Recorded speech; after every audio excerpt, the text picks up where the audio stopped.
Okay. Camille Pagán, I have been wanting to have you on this interview program for the longest time. Thank you for Yay. joining us. My pleasure. Thank you for having me. I want to tell readers a little bit about who you are and then just talk to you a little bit about your career and Yeah, some of the new things you're doing with your new company.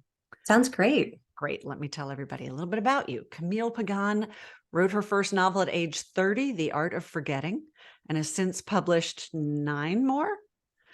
Yes, With 10 her, total. Yeah. that's what I thought. With her latest, Good for You, coming out in March 2023, March 1st, right? That's right. Yep. Her novels have been #1 on Amazon charts, #1 Kindle all category, and Washington Post bestsellers. Her second novel, Life and Other Near-Death Experiences, has been optioned by Jessica Chastain's Freckle Films. She's Mhm. sold nearly 1 million books, and her work has been translated into 20 languages. I also want to talk a little bit. Before you started writing novels, you were a very working freelance journalist That's with more right. than 1,000 articles for outlets, including huge ones: Forbes, Health, the New York Times, Oprah's Magazine, Parade, Time, WebMD, and Real Simple, where you also served as health editor. Mhm. And as if that wasn't enough, you've also ghostwritten and book doctored for nonfiction books, including New York Times bestselling series and USA Today bestsellers. You are now a certified coach with your own consulting company, Even Better Company, helping authors launch their writing careers. That's a lot of stuff. Well, only because you lumped it all together. Yeah. It's amazing how it all adds up. I want to talk a little bit about how you got to novel writing. And I know Yeah. that you have talked in your bios, I'll let you tell a little bit about this, that you had Mhm. always been interested in writing, but for a while you convinced yourself not to do that, and you didn't immediately pursue that in college. Can you talk a little about that? Yeah. So no one on either side of my family had gone to college. And my parents were very practical for all the reasons you might imagine. So when I got a full ride to college, they told me to go do something that I could make money from. And we didn't know anyone in the arts of any sort making money. I grew up in a blue collar town outside of Detroit, and it just didn't seem accessible to me. So I thought I'd be a doctor. My youngest sister has a lot of health problems. I would take her to the rheumatologist, to her endocrinologist, and really just had a natural interest in health because of that. So I was in my senior year at college at the University of Michigan, and this wonderful Dr. Lori Mosca, I was a researcher for her, just a research assistant. And I told her that I was planning on going to med school, and she said, "Oh, honey." And I was like writing papers for her, and I would like sometimes compose emails for her and just do all the writing related things. And I was an English major, by the way. And she said, "I really think that you should look into writing about health." And it changed the trajectory of my career because she said, what you're doing is pretty rare. She'd even talked to me about writing a book with her, and I wanted to be an author. And I was like, oh my gosh. So instead of going to journalism school, went to the Radcliffe Publishing course and went directly into publishing. So I had a job at HarperCollins for a hot second. I was working for Judith Regan, who is notoriously difficult to work for. And that's all I'll say about that. And then was very quickly rerouted over to Fitness Magazine, where I started my career in journalism. I did a lot of editing, I did a lot of writing, really loved digging into research and writing articles, editing, all of that. Spent 2.5 years there. Went over to Lifetime Television, which then had a magazine and a website, and was their health and psychology journalist and editor for a while. And quickly realized that I wanted to be the one doing all of the articles. I wanted to write the articles. So, in the background of all of this, I thought I would really like to be an author. I always wanted to be an author. And I started meeting people who were doing that. So part of the joy of being in New York at that particular moment in time is that my entire circle of friends and colleagues were all in publishing. So I was meeting people, authors, publicists, agents, etc. It was a two sides of the coin. So lots of people were doing this, and lots of people were telling me it's impossible and you'll never make money. So I thought, okay, there's the parable of, which wolf wins, the one that you feed.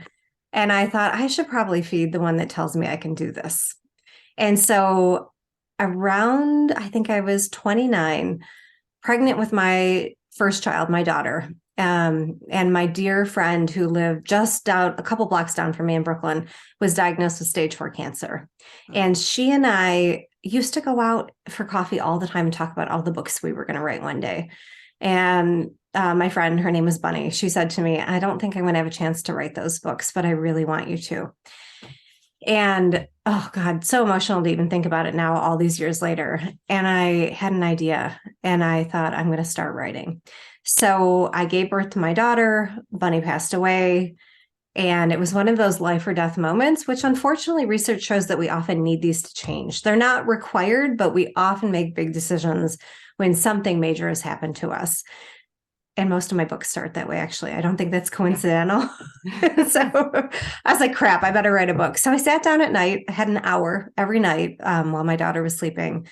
And it was just go time. And so I wrote The Art of Forgetting in about 4 months, sent it to 7 agents, and 2 made an offer. One was a big deal agent who would only talk to me through her assistant. And the other was my now agent, Elizabeth Weed, who had just left an agency to go out on her own. And we've been together for all those years. It's been like 12 and a half years. No.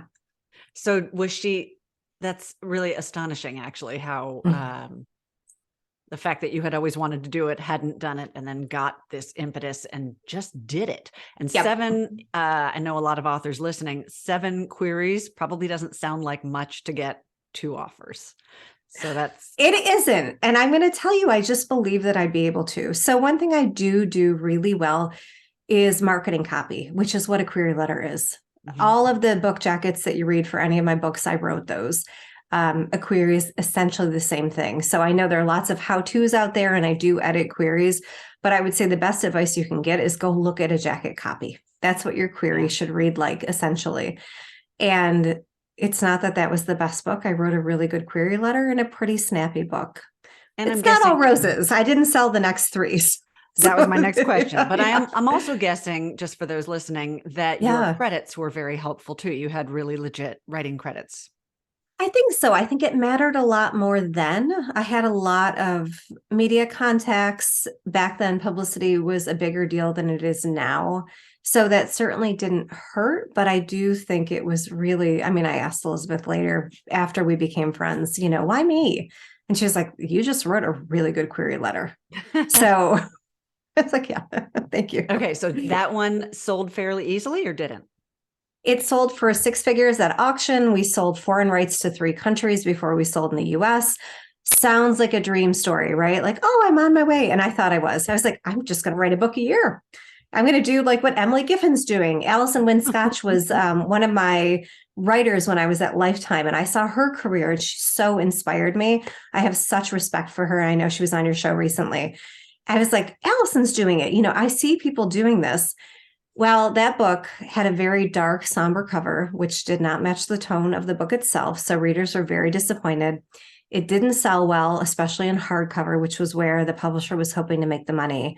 And they wouldn't buy another book from me. And those numbers didn't look good to other publishers either. So I wrote 3 books in just utter misery because the publisher was like, oh, maybe we'll buy one. They were never going to buy another book from me. And with every book, I would try more to meet market demands than my own taste. Mm-hmm. So they were lousy books. A lot of people say, why don't you just go publish them? They were terrible books. It was like my one-woman MFA. So when was this? Like around what year? 2011 to 2014. Okay. Mm-hmm. So self-publishing was a thing. You could have done that. Yeah, it did not seem available to me at the time. And I really wanted that traditional career. Mm-hmm. And I do tell my coaching clients, like, you can want what you want. It's not, you don't have to make choices based on what's available to you. It's okay to want a certain thing. And at that time, I wanted to be with a publisher. So I had given up fiction, like truly. I was just all in on journalism. I went on an assignment. I was like, this is not happening for me. So disappointed, so defeated. Elizabeth was my cheerleader, but I was still kind of like, oh. So I go off on assignment to Santa Monica. I think it was like for the Peanut Association or something. I can't even remember at this point. And I had like a couple hours to kill. And I was at Shutters on the beach in Santa Monica, beautiful. And I had time and I had a glass of rosé and I went down to the beach. And suddenly this entire book came flying at me because I just let go of all the expectations. And the book was Life and Other Near-Death Experiences. I even had the title almost immediately. Wrote the thing in another fever blur and sent it to Elizabeth. And she called me from Starbucks. She was like, I didn't know you could write like this. This is hilarious. And I'm crying also. We're going to sell this book. And so we did. And we sold it to Amazon, Lake Union, which was then kind of the Wild West of Amazon publishing. Now it's really established. But back then people were like, what are you doing? And I remember standing in my basement in front of the laundry being like, they're going to sell this book. And they paid me very little money for it compared to my 6-figure advance. And I thought, my career begins now. And it did. So when you say, and it did, you mean, I know that book was a huge success. And this was one of the ones that was what, top of the charts for quite some time, top of all Kindle, yes? Yeah. It was Amazon charts, #1. I beat Andy Weir, The Martian. Wow. I've done it. And it's been up and down since then. They haven't all performed that same way. And I think I have a strong clue as to why. So my firm belief, both as a coach and a writer, is that even though we could never actually be 100% responsible for everything that happens to us, when we show up as though we have 100% responsibility, we just get better answers, right? We show up in a very different way. So I believe that if I just take responsibility for some of the books not selling as well, as opposed to saying the publisher didn't do this, they didn't do the marketing, I was told to write a different kind of book. I'm like, no, you made all those choices. I'm actually empowered to make different decisions going forward. And I feel like for me, at least, that puts me more in touch with who I actually want to be as a writer. What kind of stories do I want to tell? Why didn't I tell those stories in some of those books that didn't work? So that's really what I mean by that. So correct me if I'm mishearing you. So you're, when you say you are taking more responsibility, you don't mean that you are, for example, Allison was on, and one of the things she said that just kind of blew my mind and seems to have blown a lot of viewers' minds is that she talked about not taking responsibility for certain things that she feels are not her field of expertise, that she's not a marketing expert, she's not a publicity expert. She delivered a good book that they were happy with, and that the publisher was happy with, and that is her job. And so she was saying she feels a lot of peace now. I agree with her. I think we can hold dual ideas in our brain. Like, that's how the human brain is structured. It's not that I think I should have done all of the pieces, but it's like allowing the situation to be what it is and thinking, well, what did I do here that I can do differently going forward, instead of that blame piece? Half of what I do as a coach for authors, whether they're new in their career or they've published literally 30 books, is dealing with the idea that someone else did this to me. So you can be at peace and not feel that someone else did it to you. It's just like, hey, that happened. And what I got from her interview was that, not it's their fault that this didn't work. Does that make any sense? And that's what I was trying to clarify, is that what I think I hear you're saying is that you are you are taking responsibility for having the career you want to have. That's as right. opposed to trying to write to the market as you were for those 3 books that you felt did not do as well as. Absolutely. Okay. So I love this concept. It's something I talk about a lot, but it's a hard one to pin down, because this is a career where, honestly, the person who often feels as if they have the least amount of control is the creator of the work that the whole thing is based on. So when you talk about taking responsibility, taking the reins of your own career, how do you mean that exactly? And how did you come to that from a place of writing to the market? Yeah. So it's going to sound a little woo, but I often think of like the main concept of, why do we do this work? Why do you choose to write versus anything else? And I think it's about enjoying what you're doing. I don't think that it should be miserable all of the way. So my goal is to feel better most of the time as I'm writing. I don't want to spend my life doing something that I define as so hard, so difficult, so fraught. And so I just look at it as, how can I make this more enjoyable? And part of that is thinking, well, what can I do now to take control? Do I have total control? No. Even within self-publishing, for example, Amazon can terminate your author account. They do this sometimes for reasons that they don't make clear to you. but you can choose how to show up along the way. And that's really what it's about. I came to this thinking, how can I enjoy my career more? How can I make it easier? Yeah. So you can choose how you show up along the way, meaning that day-to-day experience of enjoying your writing, writing what you want to write, not trying to write to the market. How does that translate to, this is a business, especially now, where the author, so much is expected of the author, but also so much is demanded of the author. And as Allison points out, not all of it is something that the author is qualified or equipped to do. And they often carry the burden of disappointing results, as you yourself pointed out. They do. And I heard, oh gosh, I think it was Carly Waters say recently that increasingly the model is that the author stays with one publisher for one book and moves on for this very reason. So we're not saying that this is not what's happening in the market. I understand that. I do think there's a beautiful intersection of the market and what you do well, though. So I'm not saying don't write to market. I think that you can look at really, what do I do well? What do I do that comes just a little bit easier to me? What do I do that my readers really love? And then how does that intersect with the market right now? So it's not putting your head in the sand and just creating whatever you want. It is a business, and you're wise to look at the trends, whether that's the cover, what tropes. And by the way, every fiction, even literary fiction, has some trope to it. If you think otherwise, you're just not doing yourself a service here. So looking at all of that, and then how do I meet that? As for demands, it's almost hard for me to answer that because I don't feel as an author demands have been put upon me. And that may be particular to my publisher. They've asked me to do things, but I have never felt like I must. And if you look at my social media, you'll see this. I'm not a person, I know you're supposed to, right, should lose his money though, in my opinion, be on social, 5 times a week to get into the algorithm. You should be putting out a newsletter X number of times. Consistency is great, but if you don't want to do it, you don't have to do it. And no one's going to not give you a book contract if you have an amazing book because you're not on Instagram enough. It just doesn't work that way. I think that's refreshing for authors to hear because that is not a lot of the messaging that's out there. Agreed. It is about if you don't have social media followers, if you don't have a platform, if you aren't willing to do all of this, if you don't have a marketing plan, you're not going to get a publishing contract. That's right. Which also presupposes, I think, to some degree, that everybody has a certain path that they want to take.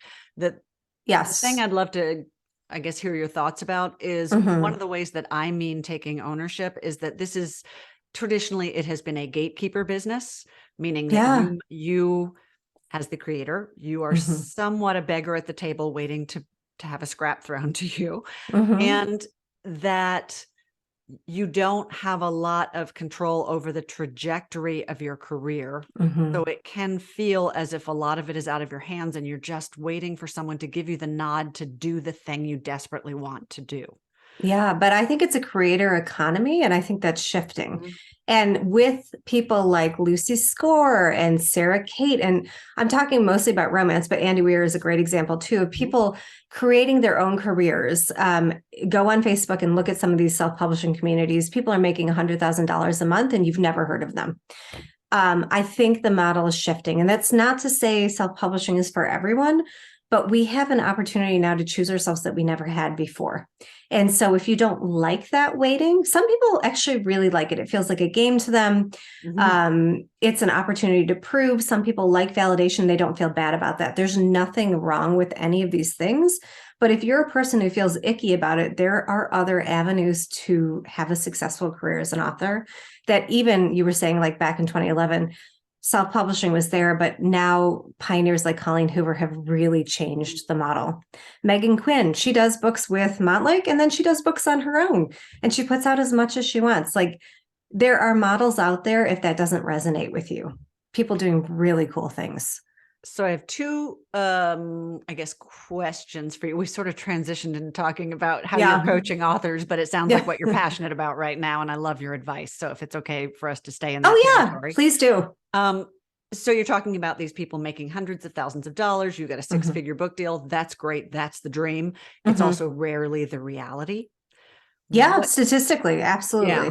So what advice do you have for authors about the fact that you're going into a career in an art form where the chances are excellent that you are never going to make a living at it, which I think is a reality we have to acknowledge? And yet How do that you, isn't the statistics of my clients. So I just have to disagree. okay. I think the first thing that you can think about is really creating a body of work over time. I think where people really get disappointed is thinking this one book is going to be the thing, but you see people who actually are making those numbers. None of them, it's a single book. I think, J.K. Rowling, someone who had one book that was just the thing and it took off, and then there were more. That is truly statistically exception. So that's not what I advise. It's like, how can I create a body of work over time? Because every time you put out a book, it then sells your backlist. Does that guarantee a six-figure income? No, of course not. But there's a lot you can do to take control. Even traditionally published authors are now running ads. They're doing different promos, doing things to get those numbers up for themselves. Yeah. And how does your philosophy translate? This is something I hear from authors a lot. Yeah. When you are working with an editor or working with a publisher or beta readers, critique partners, you're getting feedback. How do you find the line between creating a story that is fulfilling someone else's vision or intention for it and knowing when those aren't the right comments for the story you're trying to tell and sticking by your guns? So this is going to be really different for every writer. I hear different things from all different people, and it really depends on your comfort level, your actual relationship with your team. So I would never want to give blanket advice, have someone go out there and use it and then say, I just ruined my relationship with my agent. What I would recommend is asking yourself some good questions. So what really matters to me here? What do I want out of the situation? I was just telling a mastermind that I run, you would not believe the number of times I'm coaching someone or just having a conversation with a friend, right? I have a lot of writer friends. They're talking about something and I say, well, what do you want? Or what's your goal here? And they're like, I haven't thought about that yet. So really, like, what is most important to you? Where is your line in the sand? For me, I'm highly editable. I just don't, this comes from years and years of journalism. I know that working with other people makes my work better. So it doesn't bother me to shift even major parts of my story if I feel that's best for the story. So it's just an honest question of, does this actually make the story stronger? If I can't tell, can I have some time to figure that out? So did you always have this kind of, and I guess the answer is implicit in the 3 books that you said you wrote that were to the market. Yeah. So you clearly didn't always have this orientation, this confidence, and this autonomy with your career. How did you get there? Well, 15 books and counting.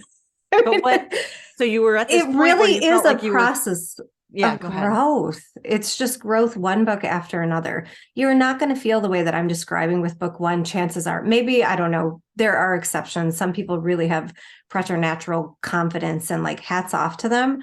But so self-confidence is innate. It's built on self-trust. You're going to do what you say you're going to do. You're going to have your own back regardless of the situation. Confidence is built on experience. So I've given how many keynotes? I get up on stage and I don't sweat that much because I've done it, right? It's fine. And that's what we're talking about with the books. You learn by doing. And so the confidence grows over time. So I have a very different perspective than I had at book 4.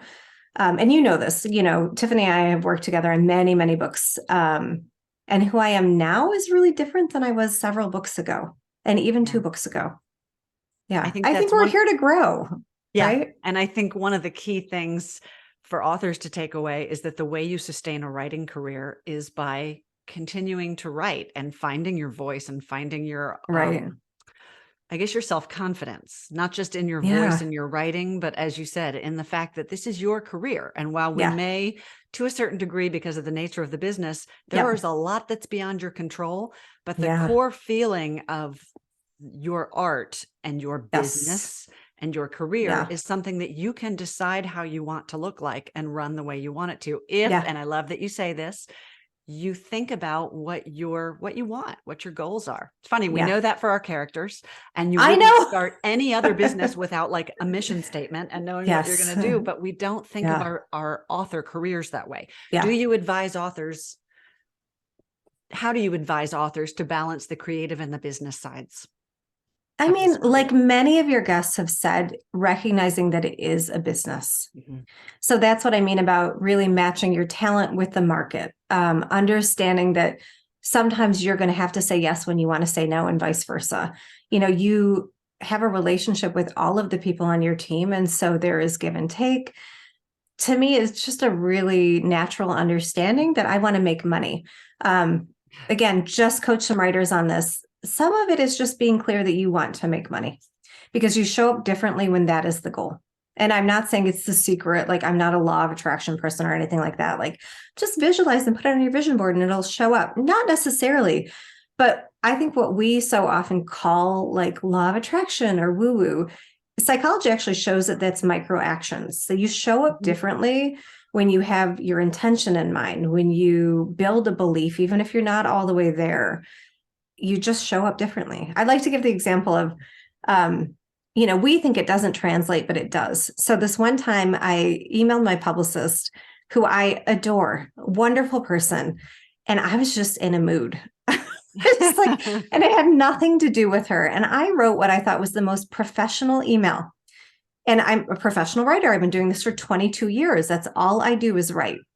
And it later, upon reflection, came out wrong. And she snapped back at me. It was like, just like a warning, like that a dog will give you. Like, don't. And I was like, oh, I did that to myself. What you are thinking, what you are believing, what you're feeling comes out whether you realize it or not. Yeah. And I'm guilty of it too. So there is something about being clear about it's a business. I'm going to be a professional at all stages. I want to make some money on this and I want to believe the best will happen. You show up differently. You just do. Mm-hmm.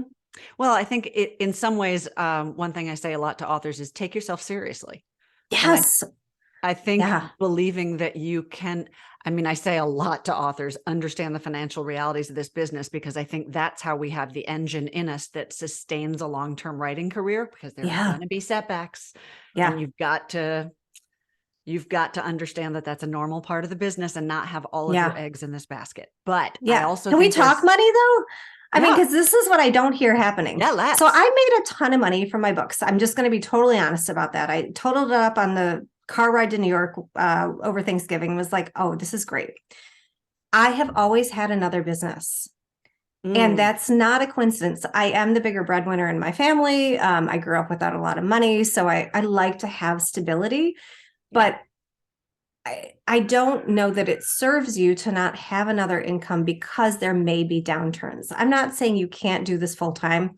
I could have gone full time a long time ago, but I loved having journalism in my back pocket. And now I love having coaching because I don't worry about either business because they're both there. So I think it takes that pressure off of the writing. You can write for writing's sake and then worry about the market part later. So I do think it's important to have a full plan, right, as part of your business plan. Hey, what happens if the royalties are bad one month? Even if you're getting paid monthly, what do you do then? So just being financially savvy about this too goes a long way.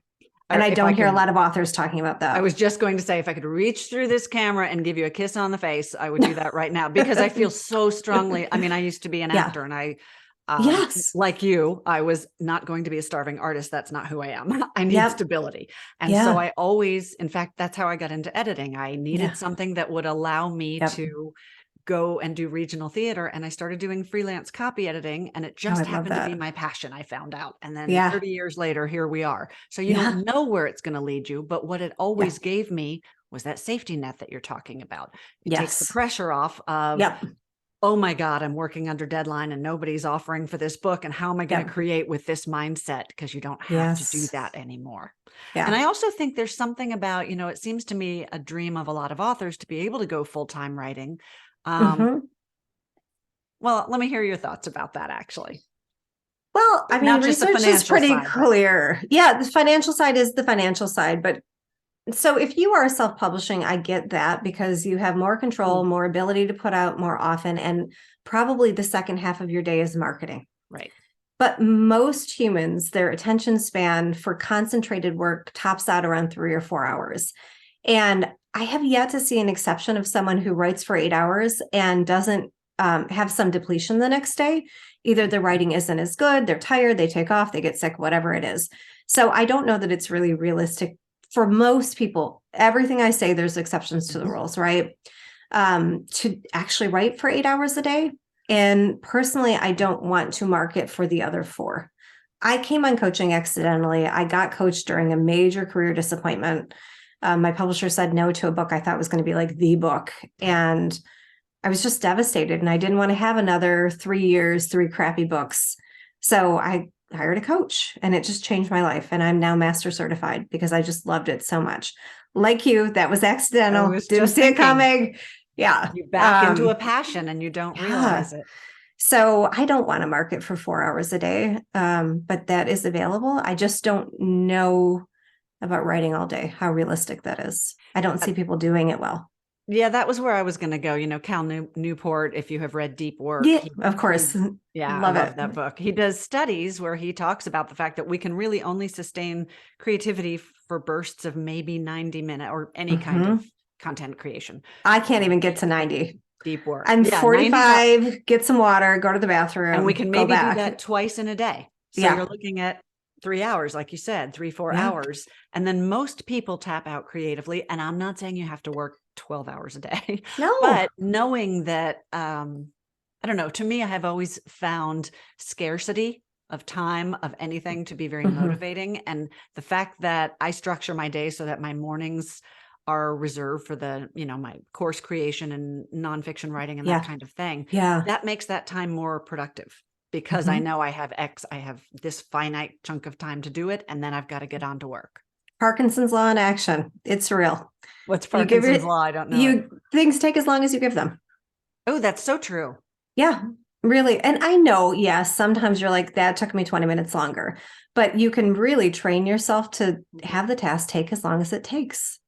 Yeah. And there's a lot to be said for, as you said, I think the security of knowing that you've got other pursuits and that it can turn into something that supports your writing career as in fact, I don't mean financially, although I also mean that, but what you're doing as a coach, I would guess also feeds your creativity in another way. Yes. Oh, absolutely. I really love, what I'm doing. Yeah. So it's an accident. Journalism was very intentional. I knew that I wanted to do that. I wanted to create, but that was taxing to be writing all day.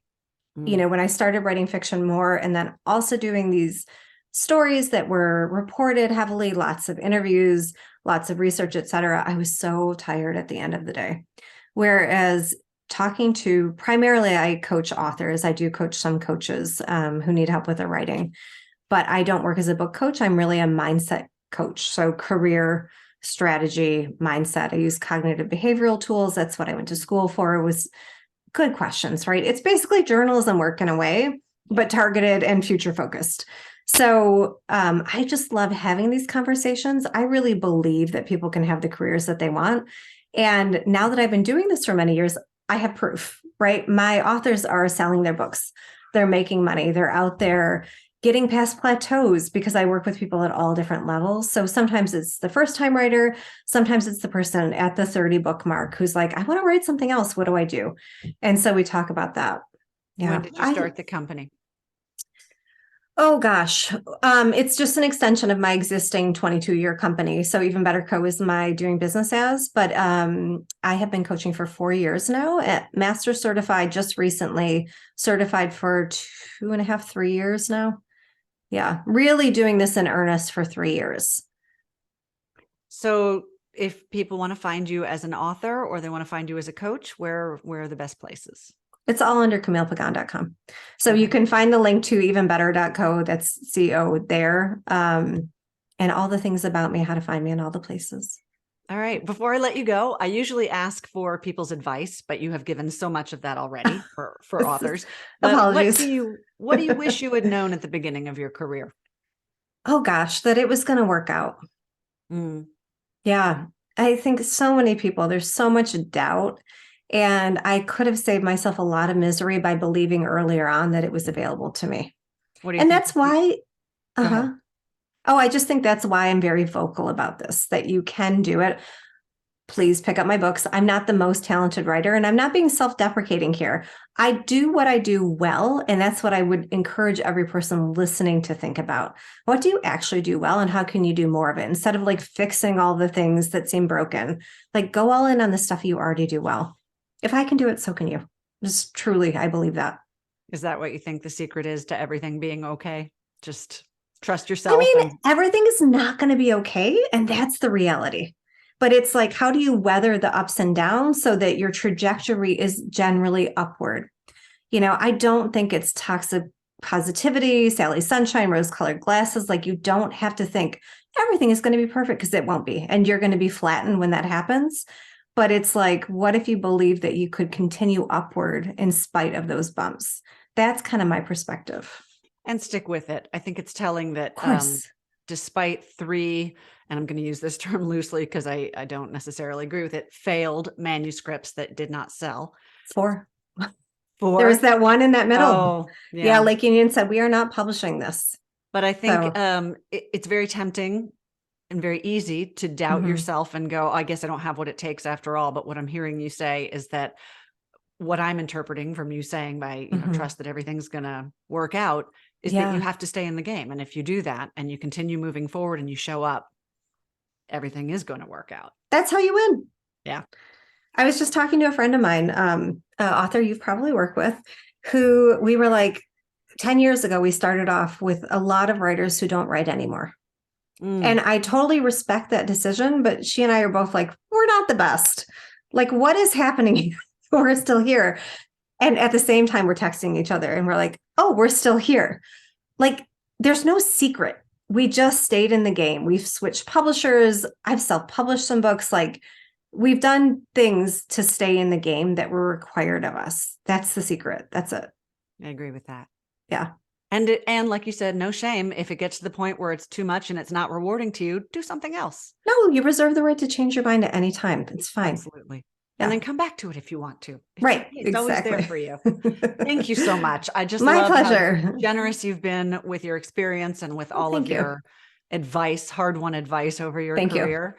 I'm going to post all of your contact information in the comments below. And I'm looking forward. Readers are going to get to read your How Writers Revise, where Camille tells us about her own editing and revision process. Thank you, Tiffany. So good to see you. Camille. Good luck with Good For You, it's called, right? Yes, it is. Thank you. March 1st? March 1st. Terrific. I'll put a link to that too. Thank you. Thank you. Take care.